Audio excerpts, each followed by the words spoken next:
Before you and I part company tonight, let's listen to a little more of Donald Trump's speech today at the NRA convention. In that address, Mr. Trump detailed his differences with Hillary Clinton. In trying to overturn the Second Amendment, Hillary Clinton is telling everyone, and every woman living in a dangerous community, that she doesn't have the right to defend herself. So you have a woman living in a community, a rough community, bad community, sorry, you can't defend yourself. That is so unfair, and that is so egregious. And I'll tell you what, my poll numbers with women are starting to go up. I never thought of it. This should really lift them up, right? Starting to go up. I will say, my poll numbers with men are through the roof. But I like women more than men. Come on, women, let's go. Come on. And most people know that about me. Most people know that. This is the most basic human right of all, but Hillary wants to strip it away and strip it away from women and all others. Hillary Clinton will release violent criminals from jail, more so than even Obama. She has a more open policy than Obama, if that's possible, and put innocent Americans at risk. I'm going to put criminals behind bars and guarantee that law-abiding Americans have the right to self-defense, 100%.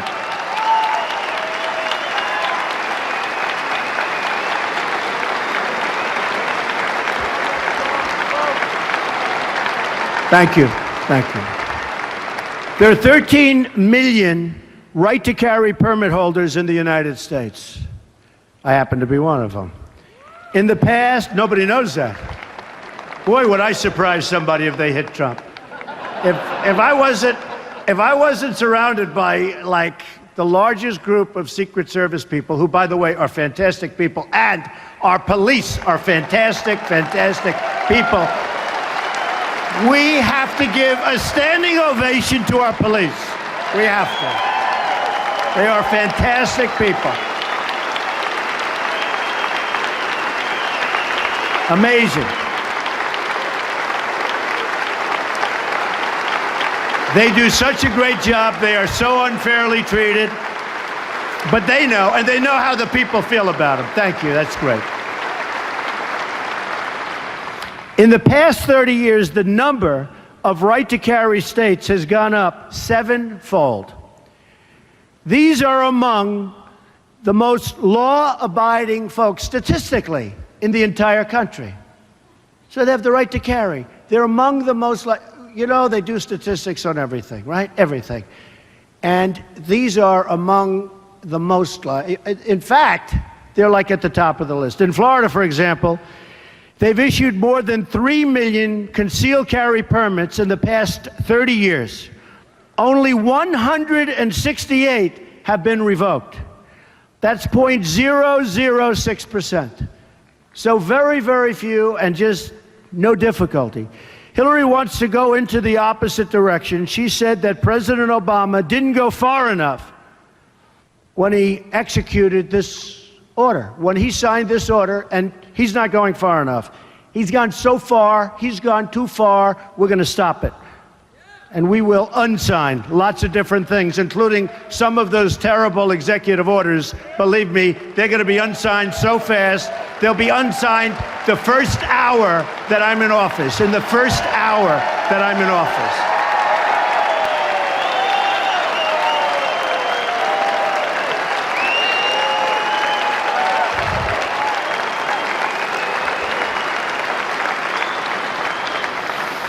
Hillary's pledged to issue new anti-gun executive orders. You know that.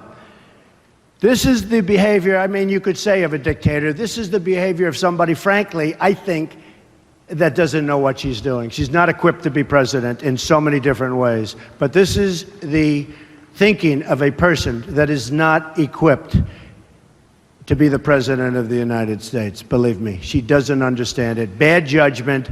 We talk about it. She's got bad judgment. You know where it came from me. It also came from her current opponent, who's doing pretty well. I'll tell you, you talk about a rigged system. He wins every week and he keeps losing. I think Bernie should run as an independent, okay? Let him run. I do. I would love him to run as an independent.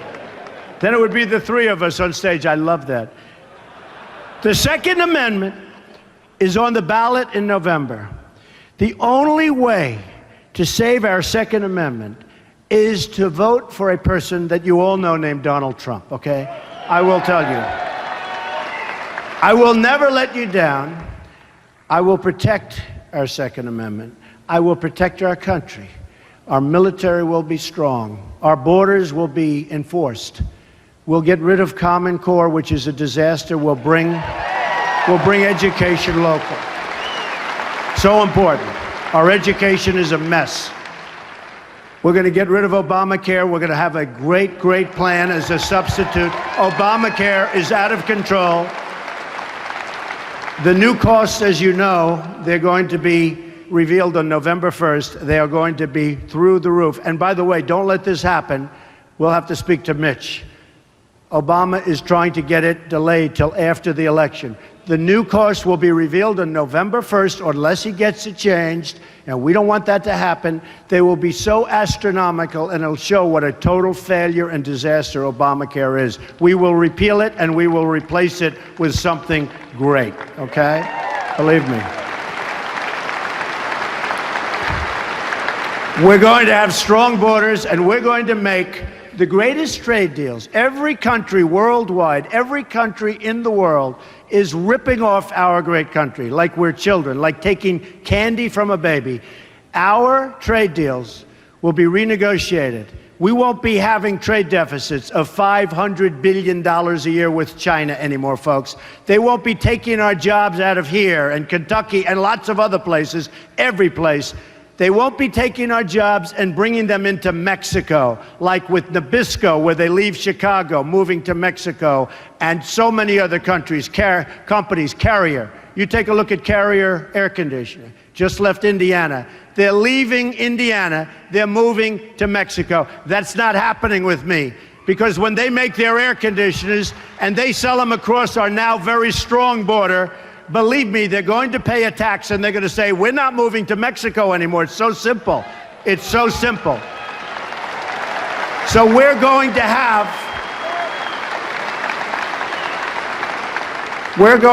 great trade agreements. We're going to become a strong nation again. We're going to save our Social Security. We're going to save our Medicare. We're going to be so proud of this country. You're going to be proud of your president, but I don't care about that.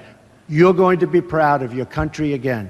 And we're going to start winning again, because we don't win anymore. We never win. We don't win on trade. We don't win with the military. We can't beat ISIS. Believe me, we're going to knock the hell out of ISIS. We have no choice. We're going to knock the hell out of ISIS.